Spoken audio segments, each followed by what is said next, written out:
સુરેન્દ્રનગર જિલ્લાના વિવિધ માર્કેટિંગ યાર્ડોમાં હાલ ખેડૂતો પાસેથી ટેકાના ભાવે ચણાની ખરીદી ચાલી રહી છે. ઝાલાવાડના ખેડૂતોએ વિપુલ પ્રમાણમાં ચણાનું વાવેતર કરતા હાલ સારું એવું ઉત્પાદન થયું છે. ત્યારે ખેડૂતોને પોષણક્ષમ ભાવ મળી રહે તે માટે ₹1130 પ્રતિ મણના ભાવે સરકાર દ્વારા ચણાની ખરીદી થઈ રહી છે. સુરેન્દ્રનગર જિલ્લાના જુદા જુદા માર્કેટિંગ યાર્ડોમાં ખેડૂતો ચણાના વેચાણ માટે આવી રહ્યા છે.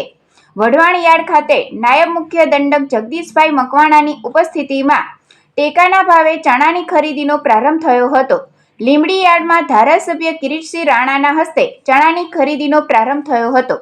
તો લખતર ખાતેના નામદાર ઠાકોર સાહેબ કરણસિંહજી માર્કેટિંગ યાર્ડ ખાતે જિલ્લા ભાજપ મહામંત્રી જયેશભાઈ પટેલની ઉપસ્થિતિમાં ટેકાના ભાવે ચણાની ખરીદીનો પ્રારંભ થયો હતો.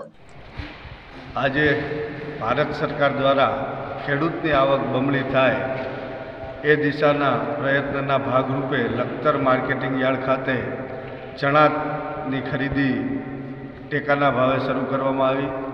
લખતર તાલુકાના 430 ખેડૂતોએ રજીસ્ટ્રેશન કરાવેલું છે અને ₹1130 પ્રતિ મણના ભાવે સરકાર દ્વારા આ ખરીદી કરવામાં આવી છે.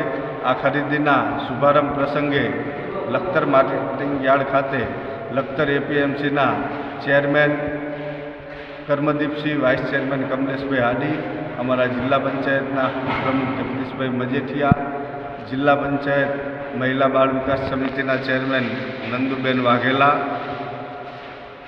વનરાજસિંહ, તાલુકા ભાજપના પ્રમુખ રવિરાજ વઢેર તથા કરશનભાઈ, વનરાજભાઈ વગેરે આગેવાનોની ઉપસ્થિતિમાં આજે ચણાની ખરીદીનો શુભારંભ કરાવવામાં આવ્યો અને આનાથી લખતરના ખેડૂતોને દૂર નહીં જવું પડે અને પોતાની જણસી એ સારા ભાવે વેચાણ કરી શકશે. આ માટે માર્કેટિંગ યાર્ડ દ્વારા પણ જે સુવિધા પૂરી પાડવી પડે એ ટીમ લખતર માર્કેટિંગ યાર્ડ દ્વારા પણ પૂરી પાડવામાં આવી છે. અસ્તુ ભારત.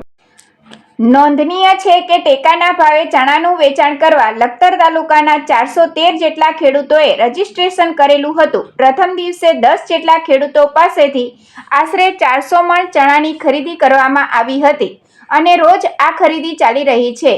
ચણાની ખરીદીના પ્રારંભે જિલ્લા ભાજપ મહામંત્રી જયેશભાઈ પટેલ ઉપરાંત એપીએમસીના chairman Karmdipsinh Jhala, vice chairman કમલેશભાઈ હાડી, તાલુકા ભાજપ પ્રમુખ રવિરાજભાઈ વાઢેર, જિલ્લા પંચાયતના ઉપપ્રમુખ જગદીશભાઈ મજેઠિયા, મહિલા અને બાળ વિકાસ સમિતિના ચેરમેન નંદુબેન વાઘેલા ઉપસ્થિત રહ્યા હતા.